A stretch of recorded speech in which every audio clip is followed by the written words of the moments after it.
New members, looks like. Sairam and Uncle, Sairam Sai Swarup, we can get started with the study circle.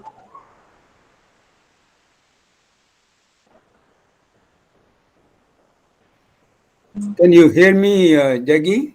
Yes, Uncle, we can hear you. Sairam, good evening. Good evening, Sai Ram. Just 30 seconds.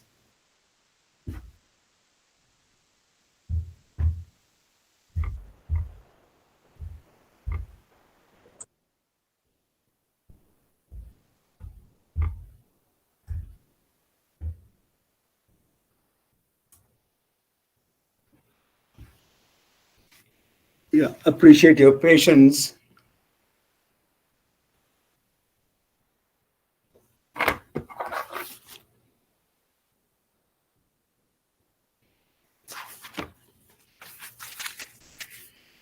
Om Shri Sai Ram.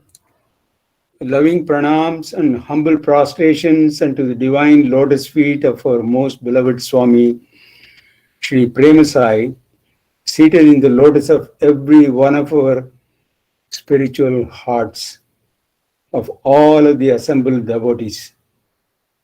My special gratitude to the administration and staff of Sri Satyasai Center, Seattle, for giving this opportunity to conduct Bhagavad Gita study circle. We'll sing a short bhajan inviting Sai Krishna, whose Jayanti we celebrated this Monday.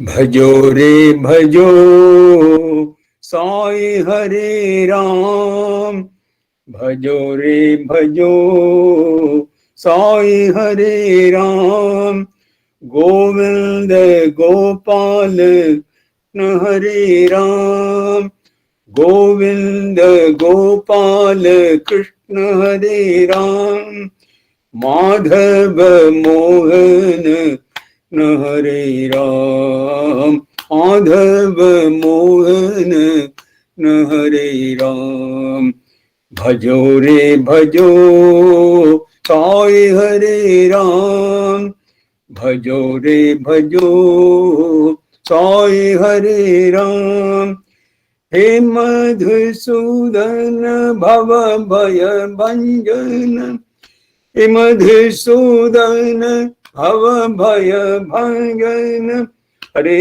प्रेम मंत्र बोलो साई हरे राम हरे प्रेम मंत्र बोलो ओय हरे राम हरे प्रेम मंत्र बोलो कृष्ण हरे राम हरे प्रेम मंत्र बोलो कृष्ण हरे राम गोविंद गोपाल कृष्ण हरे राम माधव मोहन कृष्ण हरे राम माधव मोहन कृष्ण हरे राम भजो रे भजो साई हरे राम गोविंद गोपाल कृष्ण हरे राम माधव मोहन कृष्ण हरे राम भजो रे भजो साई हरे राम हे मधुसूदन भव भय भंजन हे प्रेम मंत्र बोलो साई हरे राम हरे प्रेम मंत्र बोलो कृष्ण हरे राम गोविंद गोपाल कृष्ण हरे राम माधव मोहन कृष्ण हरे राम माधव मोहन कृष्ण हरे राम भजो रे भजो साई हरे Ram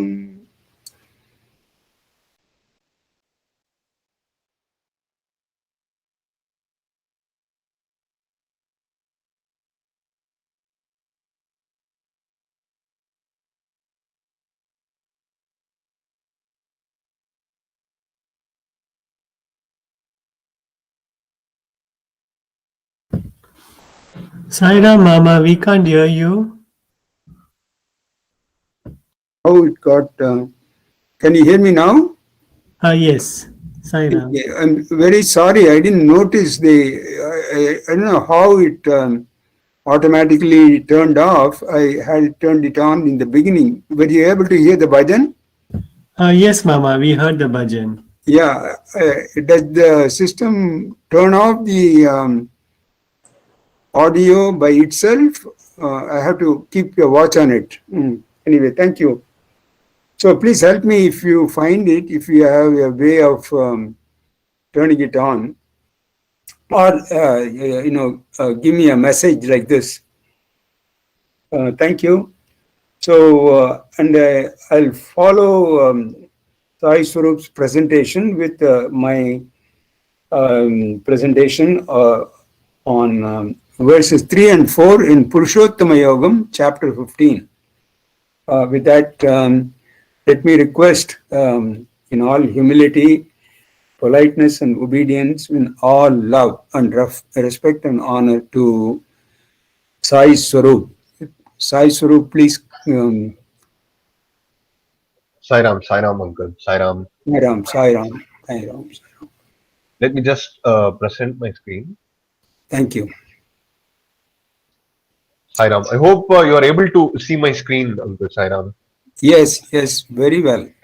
Sai Ram. Om Shri Sai Ram. So, offering my humble pranams to the lotus feet of our beloved Bhagwan. So, today we go into the 6th chapter. We have 6 topics in this chapter. The first is the importance of action and why our Lord has no need to do action. As such, it's not that the Lord does not do any action, but He has no need. So, we go into that. Then we go into why realized souls do action and what is the final goal of action, that is wisdom.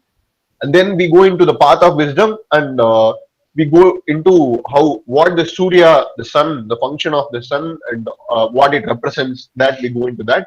So here I think the chapter is quite a big chapter and it covers a lot of topics. So I'll try to cover as much as possible, and also I promised that we would have the shlokas from 2nd chapter, starting from the end of the chapter, 35 to 72 shlokas. I have to cover that as well. So that was in relation to the previous chapter, but let me just quickly go into that. So here the chapter starts with saying it tells us about the importance of action and why inaction is not something that the Lord allows us. So it starts with, in the 17 verses 56 to 72 of chapter 2, Krishna described the characteristics of a person of steady wisdom, steady intellect, that is Stita Prajna, and the excellence of that stage.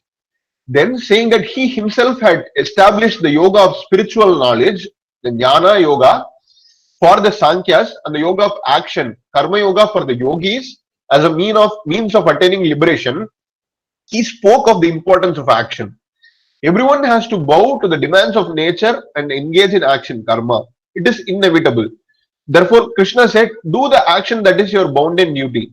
Being engaged in action is to be preferred to being inactive. If you desist from action, the task of living becomes difficult, nay, impossible. So the Lord says that if we move away from action, we are actually going against our life. The way of living has been constructed in such a way that we are forced to do action. Whereas if we oppose the change, then our life itself becomes impossible. Then he says that actions that don't bind by attachment to the consequence are referred to as sacrifices or offerings to God, yajna. All the rest are bondage producing. Therefore, Arjuna, give up all attachment and engage in each act as a sacrifice dedicated to the Lord. Krishna taught Arjuna the origins of action, karma, the roots from which the urge to do action sprouts and grows. He taught them so clearly that Arjuna's heart was really moved and modified. The Vedas emanated from God. Actions emanated from the Vedas, and from action originated sacrifice, and from sacrifice rain. From rain grew food, and from food came all living beings. This cycle has to be accepted and honored.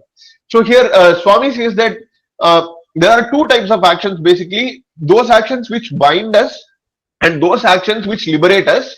So, what Swami tells to Arjuna personally is that we have to give up all attachment and engage in the actions which are like to be treated as sacrifices, so that we can have the actions as a liberating ones rather than a binding ones.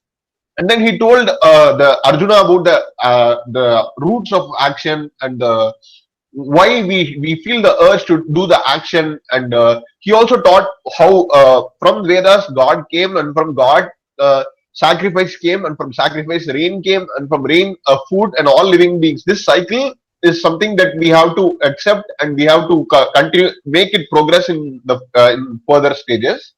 So Swami says, consider this, Arjuna. I don't have any need to do any action. No, not anywhere in the three worlds.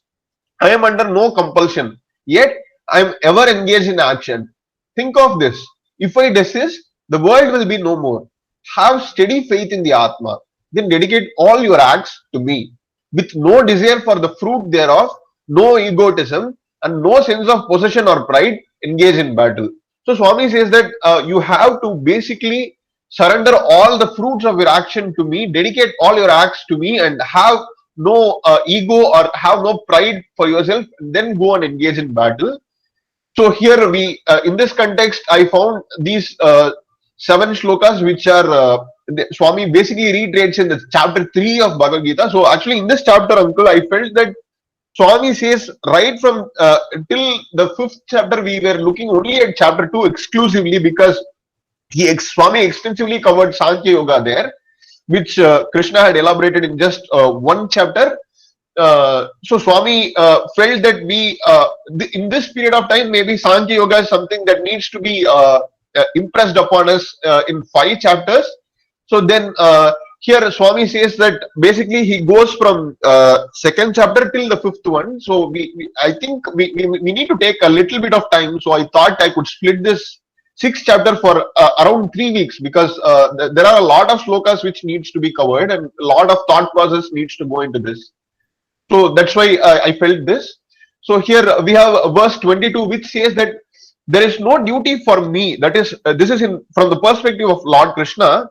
He says that there is no duty for me to do in all the 3 worlds, O Partha, as such, nor do I have anything to gain or to attain, yet I am engaged in prescribed duties. This seems a little bit confusing, but what Swami says is that he has no needs to do any duty, but he then the next shloka elaborates why he is doing what he does. So, for if I did not carefully perform the prescribed duties, O Partha, all men would follow my path in all respect. So Swami says that if he does not do the duties, anyway, the men who are following him will again go into the same path of how not doing duty, and it becomes a vicious cycle. So Swami, just like how our Swami says, my life is my message. That's what basically it is elaborated in these 2 shlokas. So he says that if I do the duty to be an example for all the people who come after me. So he says that if I cease to perform prescribed action, all these worlds would perish. I would be responsible for the pandemonium that would prevail and would thereby destroy the peace of the human race. So Swami says that, and also if I don't do any action, then nothing in the world can move. That is, if I don't will, nothing can move. Basically, that's what is happening. So if my action is the source of all other actions. So if I stop acting, then everything would be destroyed in an instant. So then in the next one he says, as ignorant people perform their duties with attachment to the results, O scion of Bharat, so should the wise act without attachment, for the sake of leading people on the right path. Swami says again, your life is your message. So the same way, as ignorant people perform their duties with attachment to results, so ignorant people basically do the duties with the expectation of the result, but the wise people should basically take the path of non-attached duty, so that the people who follow them can take the same path. Then he says that the wise should not create discord in the intellects of ignorant people who are attached to fruitive actions by inducing them to stop work. So here he says the wise people should not basically cause a misconception to the people who follow them by saying that you should stop work. So he says, rather by performing the duties in an enlightened manner, they should inspire the ignorant also to do their prescribed duties. So he says you should inspire others to do the duties in an enlightened sense of the work. And then all activities are carried out by the three modes of material nature, but in ignorance, the soul, deluded by the false identification with the body, thinks itself to be the doer.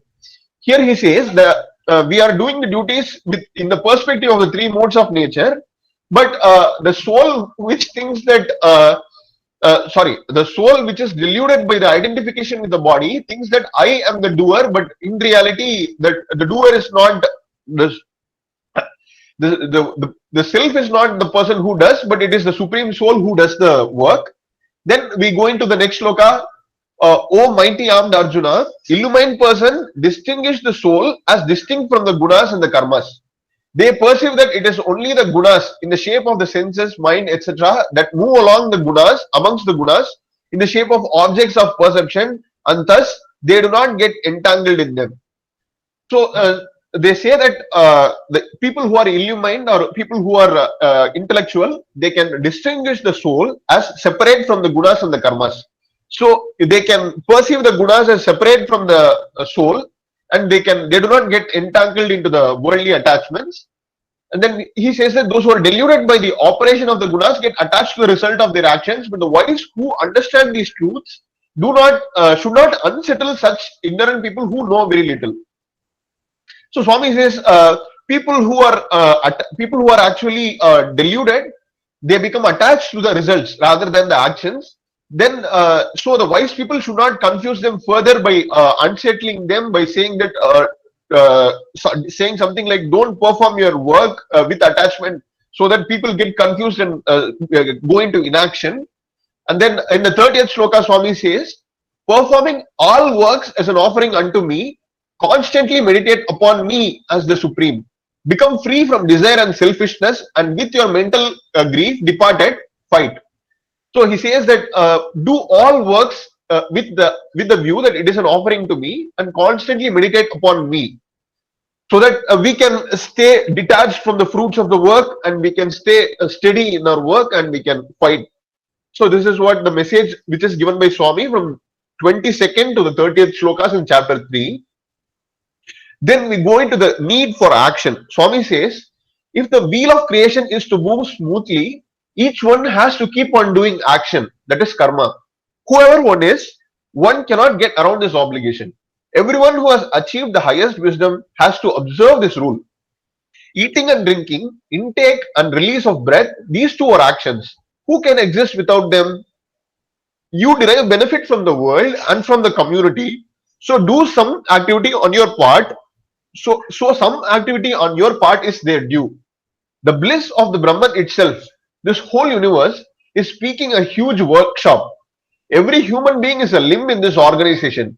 The limb is allotted a task in accordance with its structure, and it must find its fulfillment in doing that particular work. Whatever work one has been allotted has to be done as an offering to God. Here Swami says we take something from the world and we derive benefits from the society and the community. So we have to do some work so that we can pay our dues. Whatever we took from there, we have to give it back to the society. So we in this organization of the world, we are one small limb, so that we have to do our own duties, so that we can give it back as an offering to God or an offering to the society. So there is no single thing in the universe that does not engage itself in this great task. Plant and insect, stone and stump, wind and rain, heat and cold. If each of these does not work as per the plan, the world cannot subsist. The sun and the moon carry on their routine tasks. Wind and fire perform their duties without demur. If the earth and sun refuse to do their allotted duties, what would happen to the world? So no one is actionless. But yet with body. It is only when each performs their task without fail and with care, the wheel will move quick and smooth. So Swami says that basically plants, insects, and even the so-called non-living entities that we think, like stone and stump, then wind and rain, and concepts such as heat and cold, all these have their own duties, and they are performing something in the sequence that is planned by God. And we so if any of those stop to perform their duties, then everything will collapse. So nothing is actionless basically, so everything is following the plan of God. So we also have to do the same, and if we stop our duties, then it will not, the progression cannot continue, is what Swami says here.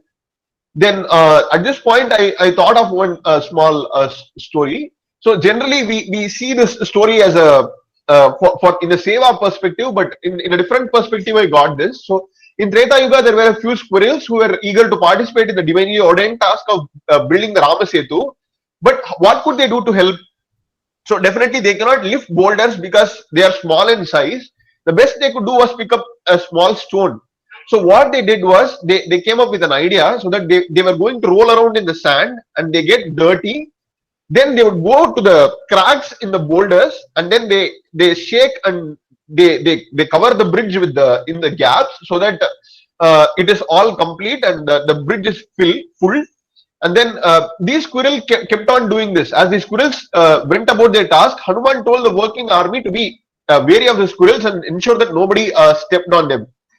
So this was also important because the squirrel would blend into the background and would be hard to see. So if the army people they'll step on the squirrel by accident, so Hanuman ensures that they are safe. So this point basically I thought of this because every task of his will be fulfilled. Like Swami, we all know about the story which we have heard before. Swami basically once there were two sevadals who were walking in front of Swami, and there was a huge stick which was lying in front of Swami. This was in the old mandir before the Prashanti Nilayam was constructed. So at that time when the stick with thorns was there, and these two sevadals, they were debating basically which one of them should pick up the stick and throw it out of the way. So at that time what happened is Swami was looking at them, and they were on their way to they had to cross that path. So at the time Swami was smiling at them, and suddenly a bird came up and picked up the stick and it flew away. So whatever task that Swami allocates, it will be done because it's his will. So it will be done. Whether we are going to take part in it or not is something that we have to decide. So we have to decide at one point of time whether it is our responsibility to take up that action or not, because anyway it will be completed by him. So basically our duty is to we have to take up the part of the squirrel here, so that we can complete our task by God's will. So Swami continues, you may wonder why realized souls, jnanis, should still do action, karma. Not only you, but many others may be worried at that statement. Well, people usually follow the ideals set by those in higher levels. Their acts form the basis of dharma for all. If realized souls are inactive, how are ordinary mortals to save themselves? They would have no guide, so they would lose themselves in the easy paths of sensory pleasure. The duty of the wise is to foster the right and to practice it before others, so that they too may be prompted to follow, drawn by the hope to becoming as contented and joyful as the wise are. The wise have to do and get done, see and show, so that the rest may be persuaded to follow the example set by them. So here Swami says that if it has been the way life has been evolving till now is there are a few people who are considered the wise, and they are the grandsires of the clan, like Bhishma or Drona, who have to impart the knowledge to others, so that the Pandavas or the people who are their heirs and their sons, they can follow them and they can take the example of their grandfathers and their forefathers, so that they can continue in the same path. But if they themselves are inactive and they don't be an example to them, then how will these people know that this is the right path to follow? So they will easily be drawn to the paths of the world and they will be distracted. So it is the duty of the wise to foster the right. So the people who are in the top of the pyramid, they should basically teach the rest of the people, so that they can also follow the same thing and they can take the example and they can live an ideal life. So Swami says, Arjuna, pay attention to just one fact. How warm is your body now? It may be about 98 degrees. How did that happen? Because the sun bears many million times this heat at that distance, right? So now if the sun feels that it will not put up with all that fire and becomes cool, what will happen to humanity? Again, if I desist from action, imagine what will be the fate of this vast universe of activity. That is why I am engaged in action. Remember, not that I derive any profit thereby or get any good or any fruit. So here Swami gives the introduction about the sun. So here he says that our body is actually having the current heat that we have just because the sun is million times more than the heat that our body is currently having. It is imparting that fraction of a heat to us, and if the sun one day suddenly if it becomes cool, then no life can be sustained on earth. So this is exactly the reflection of what God is doing. He is performing activities so that everything else can basically exist. He is not getting anything from his own activity. He does not have any need to get anything from his own activity, but his activity is what sustains us, is what we discuss, is what Swami wants to give us at this point.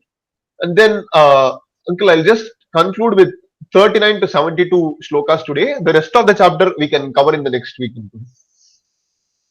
So here Swami says in the 39th shloka from chapter 2 that hitherto I have explained to you the Sankhya Yoga or the analytic knowledge regarding the nature of the soul. Now listen, O Partha, as I reveal Buddhi Yoga or the Yoga of intellect. When you work with such understanding, you will be freed from the bondage of karma. So from Sankhya Yoga, he goes into Buddhi Yoga at this point. Working in this state of consciousness, there is no loss or adverse result, and even a little effort saves one from great danger. So Swami says that if we work in that state of enlightenment, we can be there can be no adverse results, and even a little effort can give us such great results. And he says, "O descendant of the Kurus, the intellect of those who are on this path is resolute, and their aim is one pointed, but the intellect of those who are irresolute is many branched.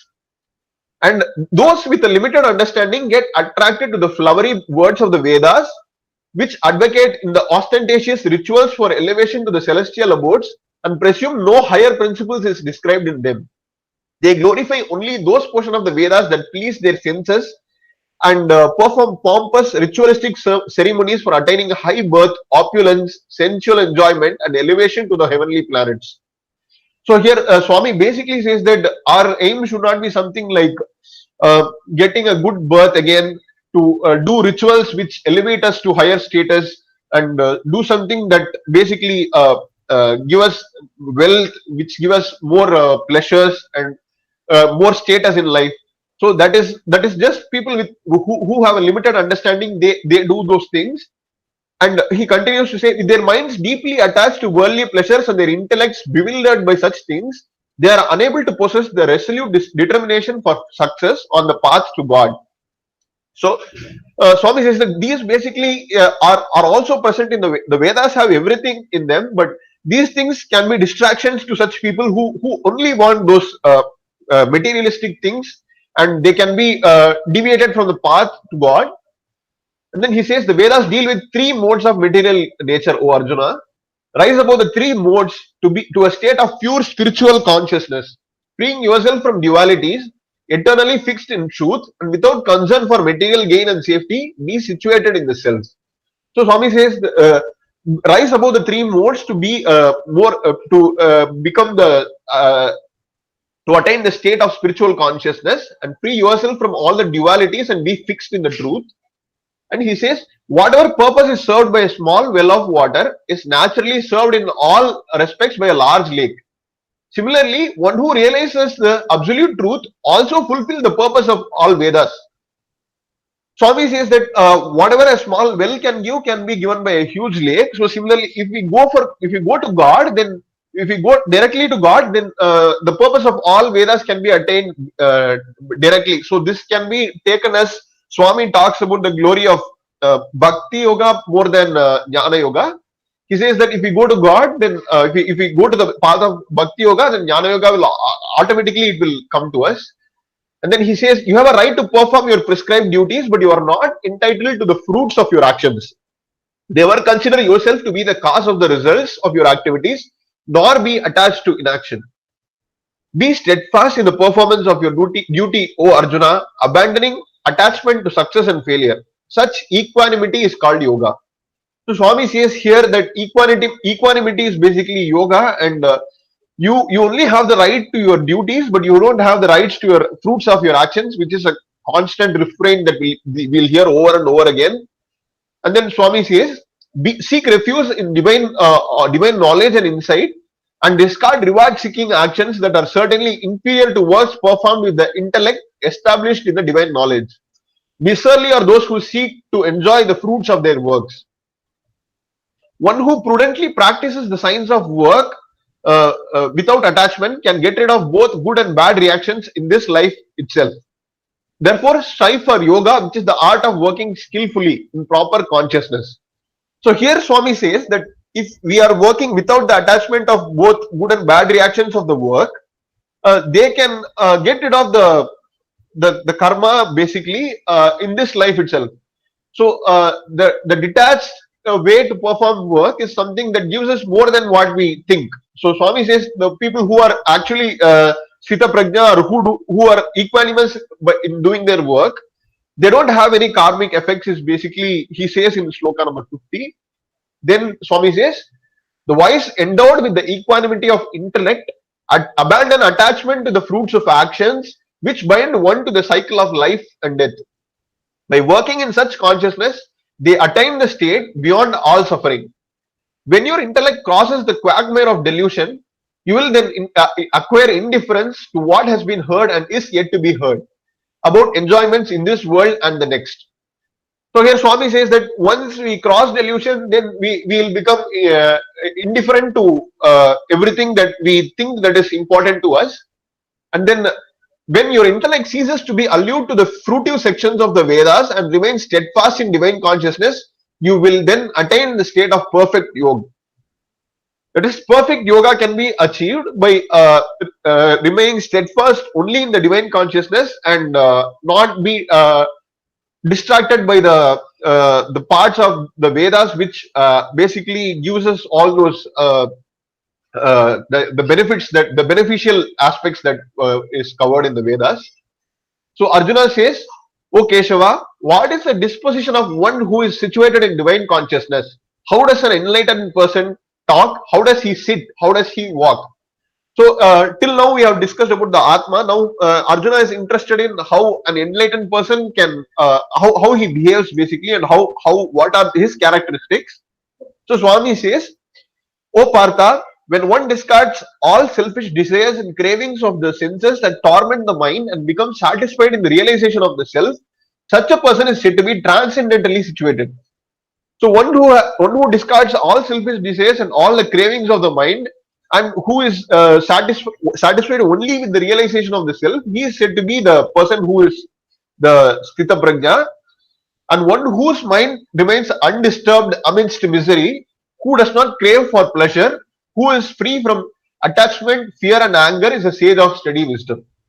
He reiterates that statement in the next shloka as well. He says that one who is free from all the bonds like attachment, fear and anger, and who does not crave for pleasure, he is the person who has steady wisdom. And then he says, one who remains unattached in all conditions and is neither delighted by good fortune nor dejected by tribulation, he is a sage with perfect knowledge. One who is able to withdraw the senses from their objects just like a tortoise withdraws its limbs into its shell, he is established in divine wisdom. Aspirants may restrain their senses from their objects of enjoyment, but the taste of the sense objects remains. However, even this taste ceases for those who realizes the Supreme. So Swami says that we can restrain the senses from the objects of enjoyment, but the taste remains. But even the taste will stop when we realize the Supreme. And then the senses are so strong and turbulent, O son of Kunti, that they can forcibly carry away the mind of even a person who is endowed with discrimination and practicing self-control. So Swami here gives us a warning that people who are already practicing self-control and who can actually be unaffected by them can still be carried away by the mind, because the mind is such a powerful tool. And he says that they are established in perfect knowledge who subdue their senses and keep their minds ever absorbed in me. So who can subdue both their senses and their mind, they are the people who are said to be established in perfect knowledge. Then while contemplating on the objects of senses, one develops attachment to them. Attachment leads to desire, and from desire rises anger. So Swami here says that from desire we get anger. The reason for anger is basically desire. So desire is caused by attachment in turn. So if we control our attachment, and we can control our desire, and in turn we can control our anger. So anger leads to clouding of judgment, which results in the bewilderment of memory. When the memory is bewildered, the intellect gets destroyed, and if the intellect is destroyed, one is ruined. So if we leave anger to cloud our judgment, then it causes our mind to get bewildered, and when memory is bewildered, then we don't have a steady intellect. The intellect is completely destroyed, and when intellect is destroyed, then basically we don't have any capability to make decisions. So one is ruined basically. And then when one controls the mind and is free from attachment and aversion, even while using the objects of the senses, he attains the grace of God. So Swami says one who can control the mind but is free from all the attachments, and one who is still in interaction with the objects of the senses and he is still steady, he attains the grace of God. From divine grace comes the peace in which all the sorrows end, and the intellect of such a person of tranquility will soon become firmly established in God. But an indisciplined person who has not controlled the mind and the senses can neither have a resolute intellect nor a steady contemplation on God. For one who never unites the mind with God, there is no peace. And how can one who lacks peace be happy? So, in between of all these concepts that Swami has established till now about mind and the senses and the objects and all those things, Swami gives us only one small solution. If we are firmly established in God, it becomes a positive cycle which repeats itself, so that we can have a peaceful mind if we are established in God. And it gives us something that will end all our sorrows, and that is what causes us to have again it leads us to more freedom from the attachments, and it leads us away from our desires, so that we can be steady, we can get more and more steady in God. But to a person who is not disciplined and who is not moving towards God, they don't have any peace, and the people who don't have peace, they cannot be happy. So again, it becomes a negative, it becomes a vicious cycle there. So Swami says, just as a strong wind sweeps a boat off its charted course on water, even one of the senses which the mind focuses can lead the intellect astray. So Swami says, just one sense is enough to lead the intellect away from the path of God. Therefore, one who has restrained the senses from their objects, O mighty armed Arjuna, is firmly established in transcendental knowledge. So what all beings considered as day is the night of ignorance for the wise, and what all creatures see as night is the day for the introspective sage. So what Swami says here is not the literal day and night. Swami says that what all people consider as day is actually ignorance, and the wise consider that as night, and what all creatures see as night is the day for the introspective sage. So just as the ocean remains undisturbed by the incessant flow of waters from rivers merging into it, likewise the sage who is unmoved despite of the flow of desirable objects all around him attains peace, and not the person who strives to satisfy desires. So Swami says, just how the ocean is still calm, although all those raging rivers flow into it. Similarly, a sage who is established in God, he is unaffected by all the desires around him. And the person who gives up all material desires and lives free from a sense of greed, proprietorship, and egoism attains perfect peace. So Swami says, one who can give up all desires and live free from all these things, he attains peace. And O Partha, such is the state of an enlightened soul, that having attained it, one is never again deluded. Being established in this consciousness, even at the hour of death, one is liberated from the cycle of life and death and reach the supreme abode of God. So he concludes with a very profound statement. Swami says that one a person who is an enlightened soul, he cannot be again deluded, and one who is established in the consciousness, even at the time of death, he is firmly established in the consciousness. He can be liberated from the cycle of birth and death itself, and he reaches God. So I'd like to conclude with the chapter 2's conclusion. Until this 39 to 72 verses are very profound. They talk about knowledge in such a way so that we can continue with the remaining chapter in the next session. Until next week, we can continue that. Sai Ram. Sai Ram.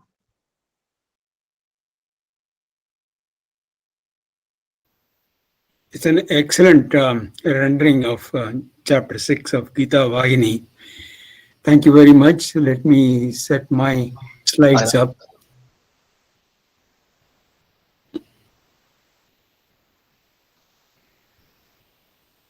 Oh, I made a mistake.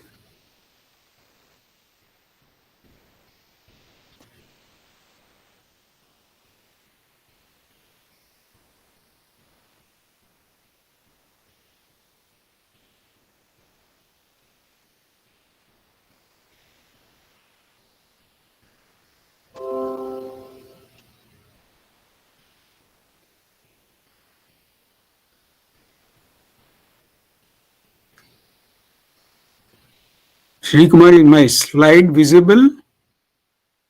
No, Mama, we see your email, the Gmail. Oh, goodness. So go to your slide and then you have to click on the top left-hand side and say present this slide instead. Oh, I see. Yeah, you're right.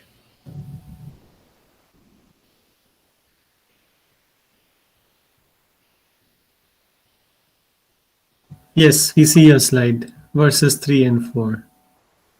I see. How do I go back to the version that You can use your arrow key, up arrow or down arrow, to go up and down. so the up arrow and down arrow, I understand. Or click on the, yeah, correct. Okay. So is the slide now visible to you? Yes, yes. Okay. This is slide number 11. So Yeah, correct. Mm-hmm.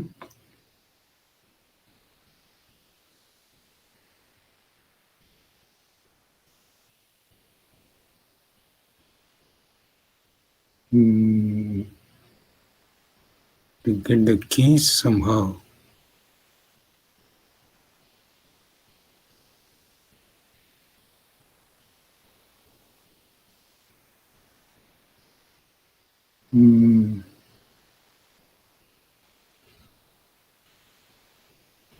See, from 11, if I want to go to 10, I should have the up arrow.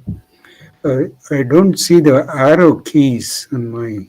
or you can just use your screen. You can just click on the 10.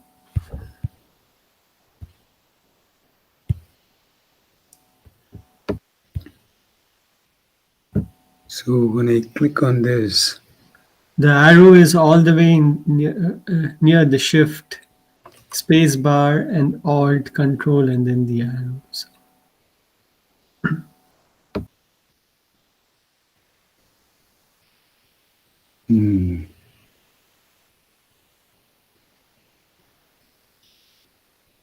I understand what you're saying, but I'm not getting the...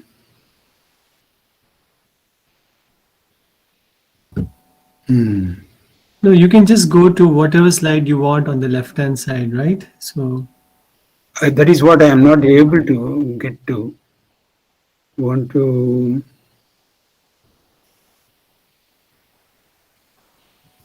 I was trying to operate with my fingers on the touch screen. It is not accepting it.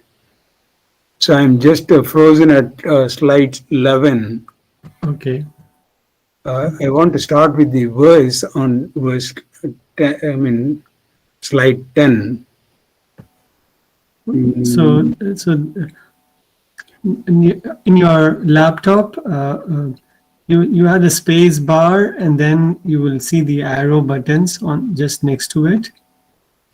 Where is the space bar? The long button. On the laptop, yeah. Yeah, on the laptop. Yeah. Yeah, correct. Yeah. And you see the arrow keys right next to Alt and Control buttons. I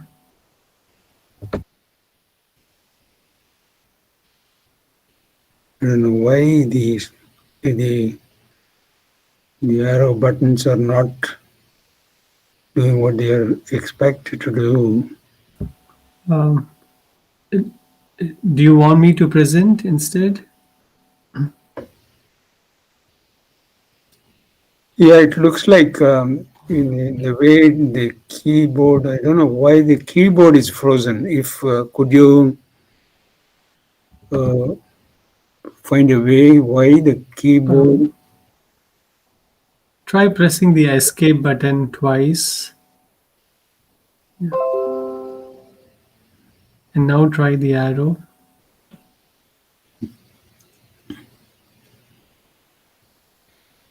Now it looks like your browser is frozen, so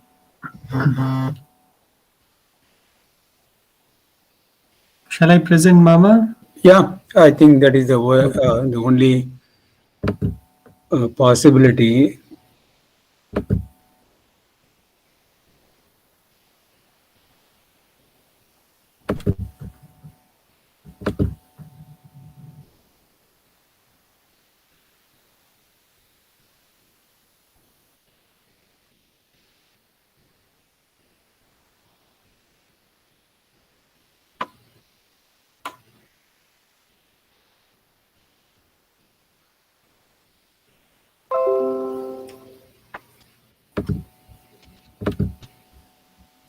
Thank you, Sri Kumar.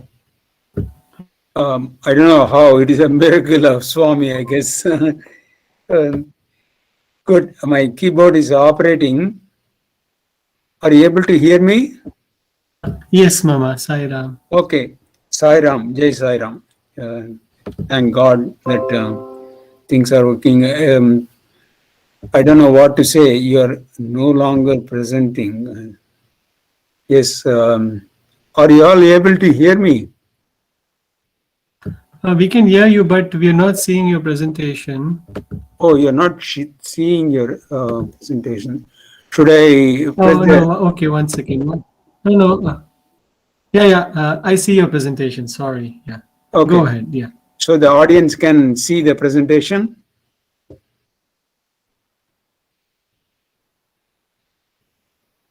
Okay.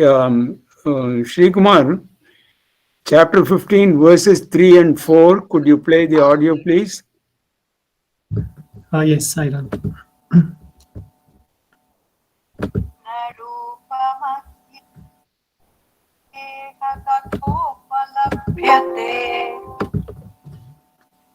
नान्तो न चादिर्न च सम्प्रतिष्ठा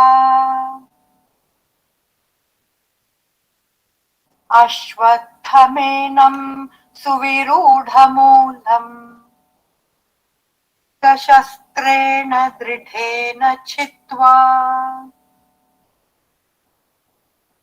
ततः पदं तत्परिमार्गितव्यम् यस्मिन् गता न निवर्तन्ति भूयः तमेव चाद्यं पुरुषं प्रपद्ये यतः प्रवृत्ति प्रसृता पुराणी. Thank you, Sri Kumar. So, na rupam asya iha tathopalabhyate nanto na chatir na cha sampratishta ashwatham enam suvirudha moolam asanga sastrena drudhena chitva asanga shastrena drudhena chitva. Tatapadam tat parimargitavyam yasmin gata na nivartanti bhuyaha tameva chadyam purusham prapadhye yata pravrittihi prasita purani. So the Anvayam is the one that follows the chanting, then the word by word meaning and understanding of it is. Rupam is form. I will only take the important ones. They drop all the prepositions and conjunctions. So Rupam is form. Asya of this, iha in this world, tataha as such, upalabhyate is perceived, antaha end. If we say anta adi, adihi is the origin, sampratishta is the basis and foundation, prasishta payami and all that. So the basics. Ashwatham, this is the question that Madam Hatti asked, saying, what is the Ashwatha tree? That is the one. Sacred fig people tree, the upside down tree. We will talk the entire chapter about that. Ashwatham, sacred fig or the people tree. Enam, this Suvirudha Moolam, deep, firm rooted. Asanga Shastrena, with by the acts of detachment, non-attachment, it is the Vairagyam. Dradena, strong chitva, having cut down. Tataha then, Padam place that Parimargitavyam should be sought for Yasmin where Gataha having gone, Nivartanti returned, Bhuyaha again, come to him evam, eva only, adhyam means Tameva adhyam, yes, adhyam is primeval or original, Purusham prapadhye. Purusha is the Supreme Lord, that is the Purushottama. Prapadhye, take refuge. Yataha, from which pravritti, activity, prasutaha, stream forth, purani, ancient and very old. So the neat way for an audience or the devotee to understand is, so I made it a little light, easier on Anvayam by writing all the words, the words and from the verse in bold letters, that is the B. So that way you read through the English part of it, the meaning, just with the unbolded words or forms of words. Okay, so let us see the translation. Please give attention to this because this is what is going to carry us through this understanding in a very central way for this particular chapter. Every verse is as important as the other, but here is Krishna, Sri Krishna is giving an understanding that each is going to help each one of us in our practical anushtanam, that is in sadhana, in the regular sadhana.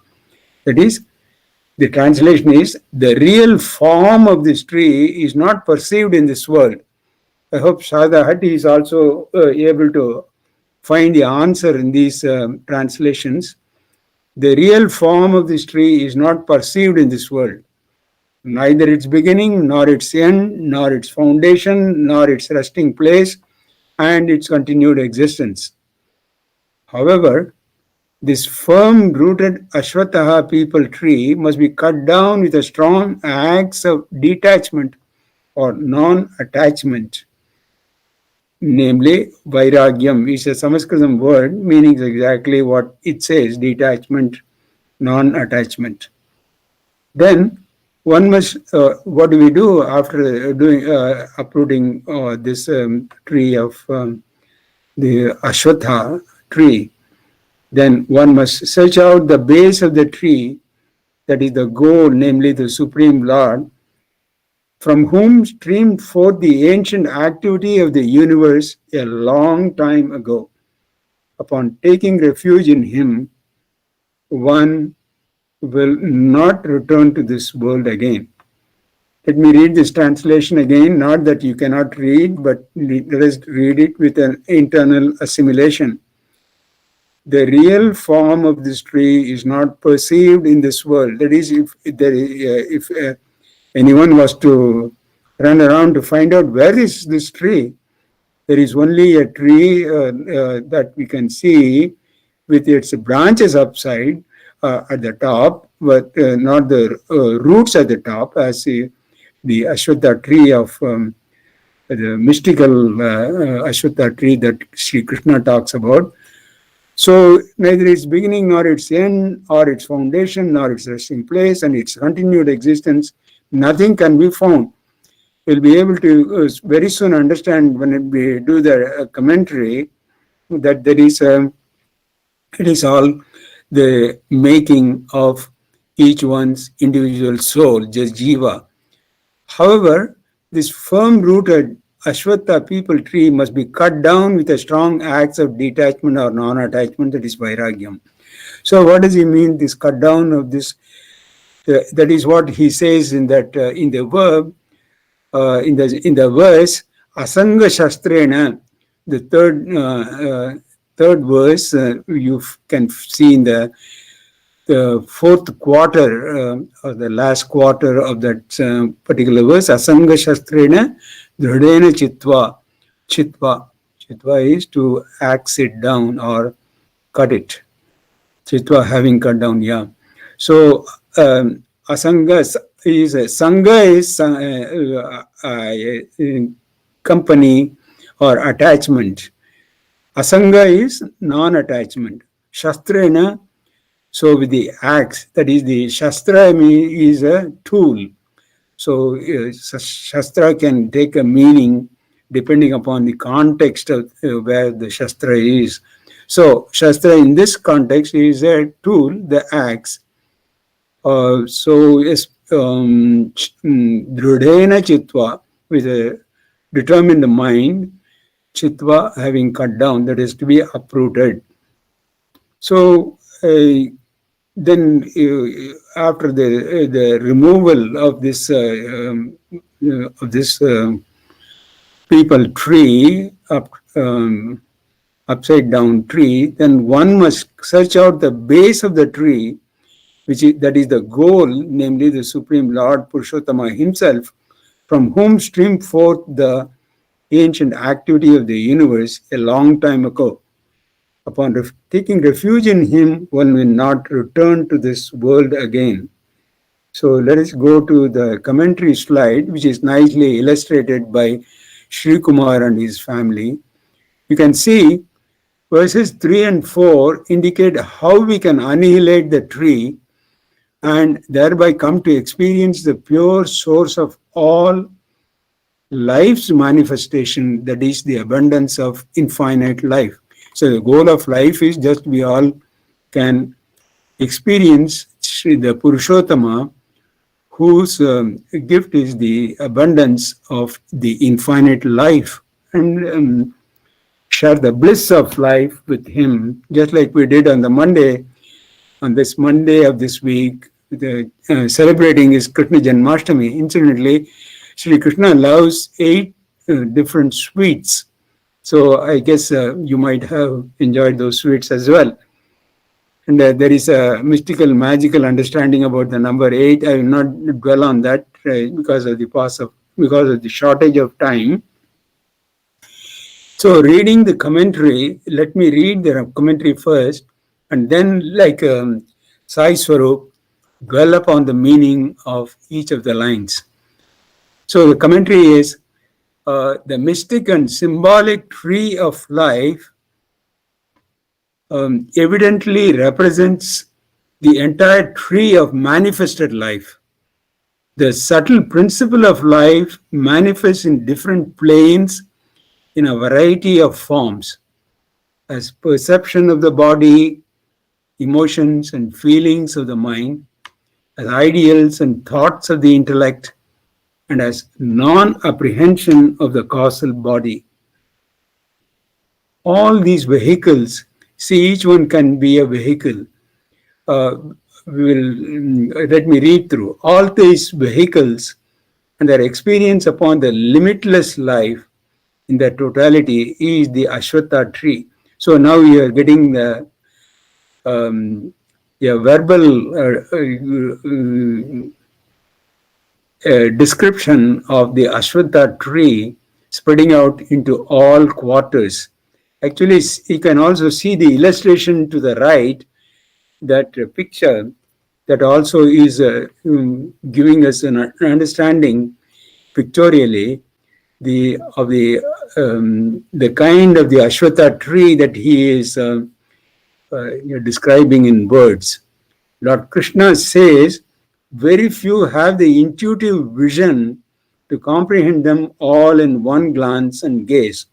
So you will see a myriad of like pious. I'm just referring to the picture.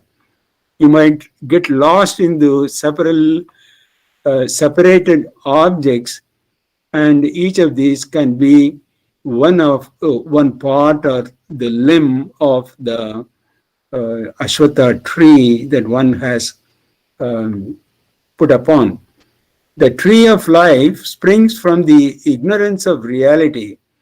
It is the avidya, he says, the real as unreal, unreal as the real. That is the avidya. The moha maya also he calls as ignorance of reality. And it ends up upon the it ends upon the realization of the true Atmic self. When once like he said, the base of the tree has, after the removal of the branches and the roots of the tree, then the base from where the tree sprang, there is it has been completely uprooted. Therefore, the base of the tree is the Purushottama, the spirit of the Lord himself. And that is what one has to concentrate upon. Krishna says, the tree of life springs from the ignorance of reality, and it ends upon the realization of the true Atmic self. And it exists only as long as the material demands and desires, vasanas, function. So that is what the vasanas are very different, and so many that it is very difficult to even outline each one of them in one by one. But some of them have been represented in the picture or the image of the myriad of the world that is hidden in the branches and roots of that Ashwatha tree. So the manifested world constituting the Ashwatha tree can be cleft by the strong acts of detachment. In the next slide, verses 3 and 4 indicate how we can annihilate the tree and thereby come to experience the pure source of all life's manifestations, that is the abundance of the infinite life. It's a continuation of the commentary. The world of matter is inert and insentient, which is just along the line what Sai Swarup said. If the Lord doesn't function, the world comes to an end. If there is no sun tomorrow morning, or even right now, the sun, wherever the sun it is shining, it doesn't function anymore, then the world of matter is inert and insentient. So the experience of life gained through it, that is gained through the functioning of the dynamics of life, is known and lived only because of the interplay of consciousness upon it. So the light of consciousness.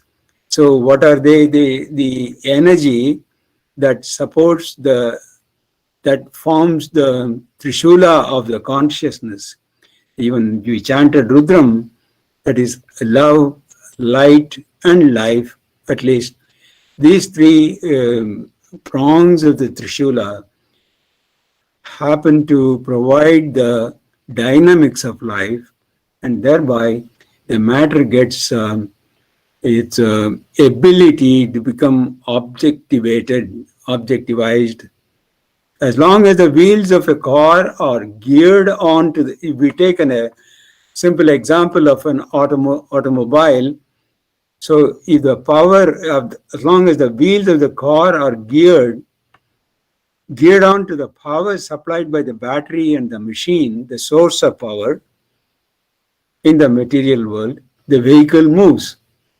When the power is clutched off the wheels, it's when there is the clutch, which is the part of the power side, and the power is clutched off the wheels, then the wheels must come to natural motionless state. It's a common sense. Similarly, when the consciousness is withdrawn from the BMIs, body, mind, and intellect. So the vehicle, it's a play of perception, emotion, and thought. Perception, emotion, and thought. Thought is from the mind. Emotion also mind, body, mind, intellect, and then perception is all body, mind, and intellect. You must necessarily halt. So let us read this sentence very carefully. Similarly means from the example of the automobile, where the clutch takes the power off the wheel, then the wheel has to come to a stop. No motion. Similarly, when the consciousness is withdrawn from the body, mind, and intellect vehicle, we will understand shortly what that vehicle means. Its play of perception, emotion, and thought. Each one is a vehicle. Perception vehicle, emotion vehicle, thought vehicle must necessarily come to a halt. This clutching of consciousness from the inert matter vehicles is detachment. Asanga shastrena dridena chitva. So it has to be axed out. So that is also an act of vairagyam, we say. So Bhagavad Gita is a practical handbook of instructions on how to live nobly and grow out of one's instinctive weakness, showing seekers practical methods of self-improvement. So what is this method of self-improvement? Each one of us, as was illustrated the picture or the image that was inserted in the slide 10 or the previous slide, each one has mentally and emotionally and body mind interactively and mind intellect interactively, body mind and intellect interactively. So these are all the vehicles, like the powering agencies which have given to the branches, and this is where the gunas also come into effect, because the gunas influence the quality of the action, and therefore the vehicles get empowered by all those, and the individual soul gets drawn away from the Paramatma, is the Purushottama, or the Purushottama, the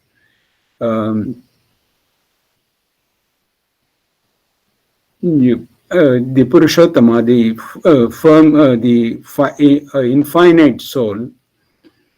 And so the removal is that of the removal of the tree itself, the Ashwatha tree, so that it does not, when once it is removed, there is no more returning to that pattern of life which gives the multitude of growth.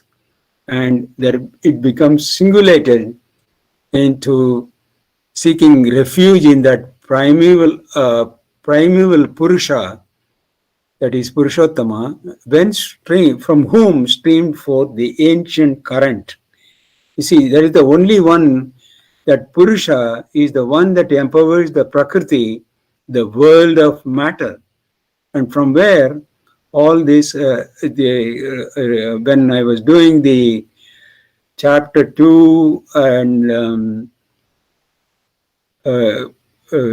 share the Atma.doc file, you might remember that the Prakriti is the one that kind of gets into the world of matter and has all these extrovert pursuits we saw in the illustration or in the image, that so many different, each person depending on their vasana or the impressions, you see, thought, word and deed, trikarana pursuits, right? And turning one's intellect consciously in an attitude of love and surrender to the goal.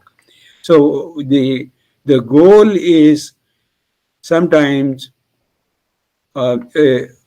hidden or veiled by the cloud of ignorance of moha maya, that is the ego can come and intercept and can create a veil of maya or illusion and cause the delusion to walk away from the goal, namely to have just the love, the permanent love,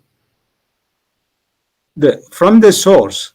The permanent love is from the source, the Purushottama, and then in thought, word and deed, it is all the individual soul is able to funnel the current of love, and then that becomes the pure love, and that becomes the goal from which the stream of divine consciousness flows to the matter vehicles that we talked about, facilitating them to play their parts.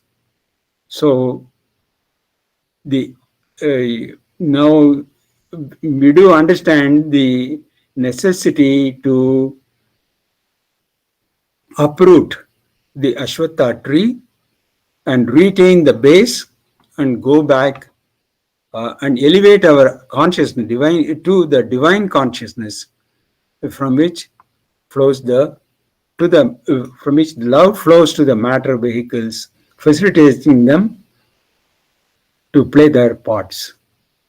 Whatever the necessity to perform will be performed, but now with the flow of the stream of the divine consciousness. We remember we sing a bhajan where love will flow like a river. That's what is being insinuated. Briefly, all the manifestations of life, as was done with the pattern of as shared by the Ashwatha tree, and seek the eternal life, that is the source, from the base of that where the sprouted the Ashwatha tree. So the base becomes the source of all expressions in life. Then the individual soul is directed towards the jiva is directed to the Paramatma or the Parama Purusha. So Prakriti is directed towards the Purusha. And what this Purusha is and how one is to conceive this Purusha, that is the theme of this short and brief chapter. I have run into quite some time due to various problems and stoppages. So now we'll have a brief session of question and answers. Please come forth with your comments, criticisms,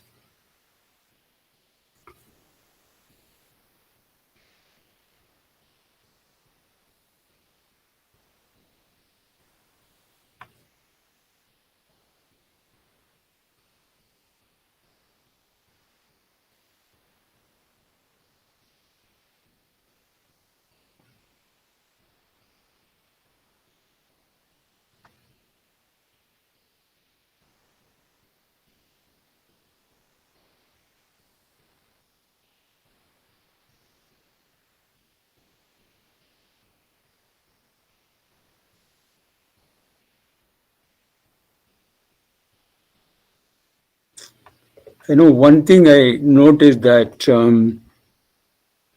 we are covering a little bit of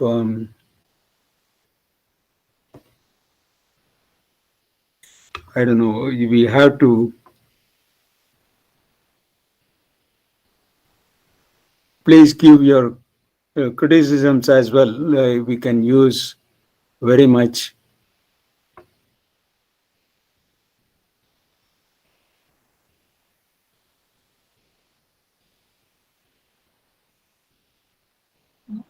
It was good explanation, Uncle.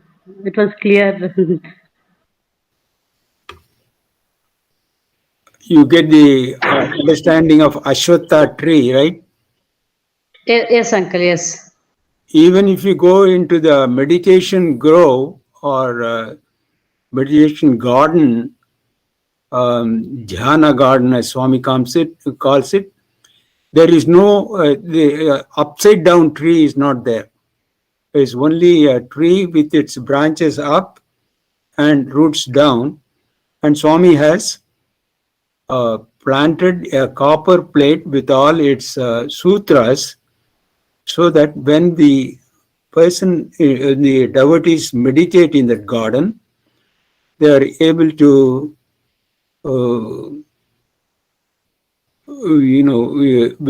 get the spiritual vision aided by Swami, to be able to read the sutras and get the merits from the sutras as guided by the sutra. Sutre Manigana eva, we say, So this upside down tree is the one that is made because of branching away from the base of the Purushottama, of the permanent soul, because of the moha maya of the body, mind, intellect, from where the whole perception, emotion, thought world of moha maya is just depicted pictorially by Sri Krishna as the branches and buds of the tree. And therefore he says, just uproot the tree with a detachment, vairagyam.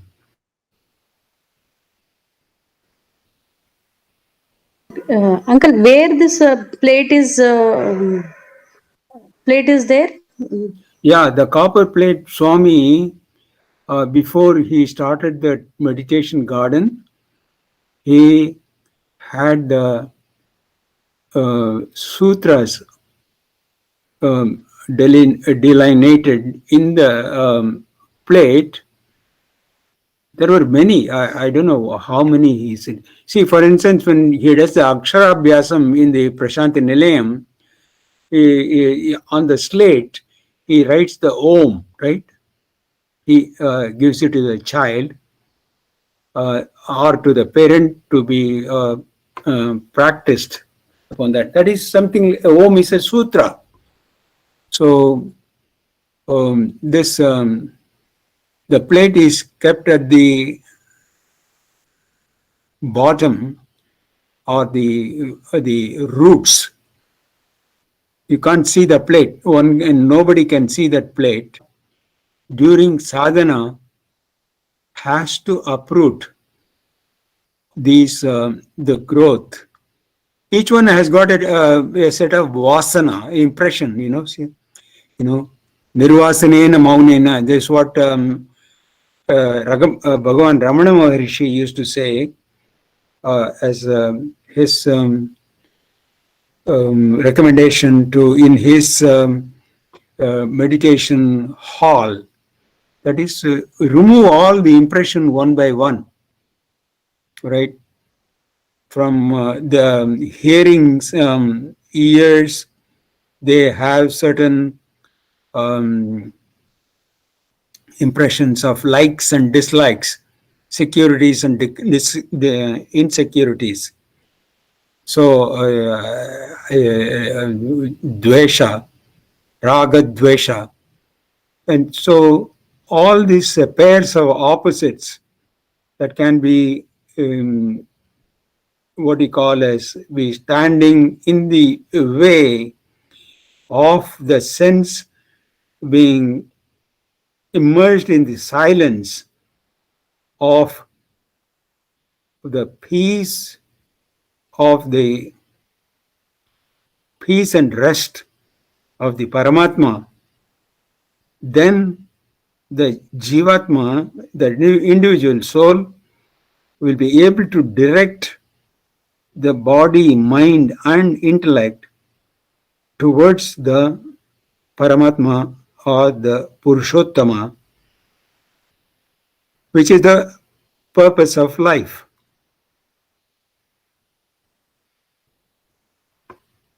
So, to answer your question, this the plate and all that is just a vestige for the person who is meditating upon to go to the sutras and with the help of the guide of the sutras, elevate the body, mind, and intellect consciousness with the light of the consciousness and love of the consciousness and the energy of the consciousness, and lift out of the world and become unified in the divinity of the Paramatma.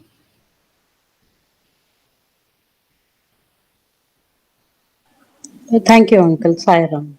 You are most welcome. Sai Ram. Even Sai Swarup presentation was good. Oh yes, it took some focused effort to listen to all those verses, especially those from chapter 3 on Karma Yoga, as well as the 39 through 72. In fact, the verses 55 or 54 through 72, Mahatma Gandhi used to practice it in his ashramam almost every day, especially evening. That is the one to get established as a Sita Prajna, man of a firm consciousness, established in the light of the consciousness that we are talking about, the Purushottama Yoga.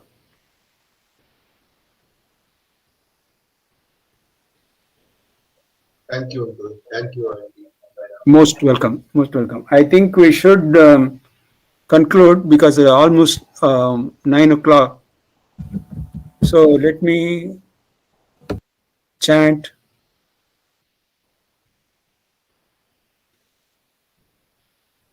Is that okay, Sri Kumar? Yes, Mama. It's 9 Okay. o'clock. Okay.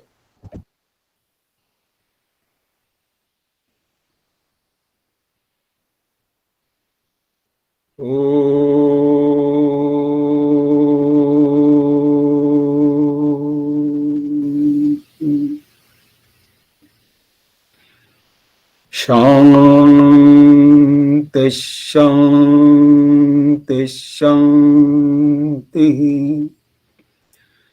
Samast. Sai Ram, Sai Ram.